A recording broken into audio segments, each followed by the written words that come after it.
Alright guys, so I'm going to show you how to tie a really cool bluegill jig. I call it the noisy cricket.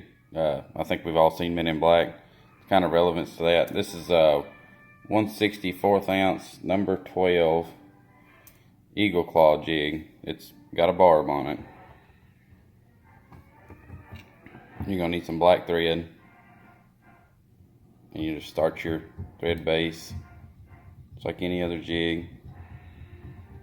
Go down all the way to the hook bend and then come all the way back up.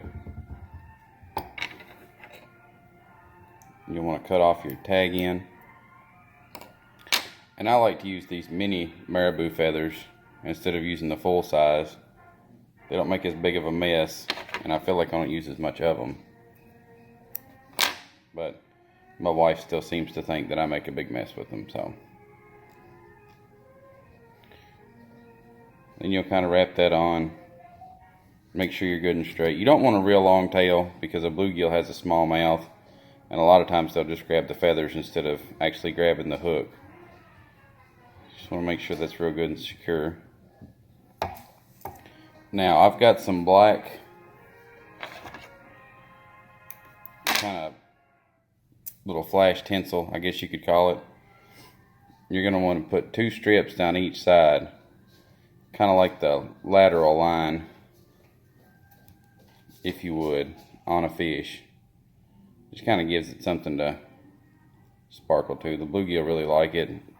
They'll eat it without it, but this seems to help. So we got it down one side. And don't cut your flash the same length. You'll end up with 4 little legs. Cut your legs at different lengths just to make the pattern more random. If it's all the same, it just doesn't look right. So you get your 2 legs tied down the other side. Like I said again, don't cut them all the same length. Make one longer than the other, some shorter than the other. Then I've got this black and green colored crystal chenille. They really love this stuff. I tried the regular black. They like it, but they like this black and green 10 times better. In my lake, I fish a muddy lake. Most of the fish we catch are in 12, 15 foot of water. They really, really like this black. So you'll just wrap that down. And on this small hook, you'll only need to wrap it up one time.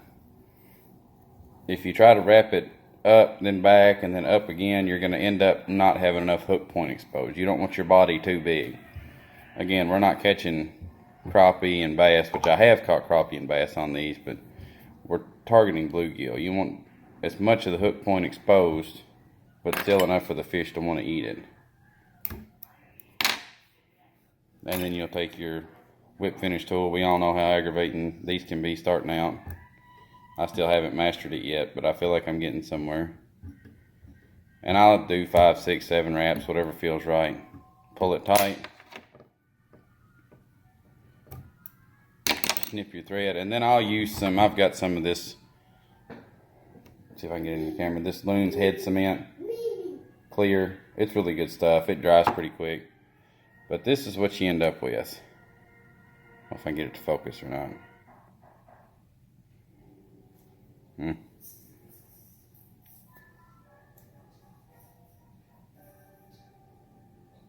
There it is. That's close enough.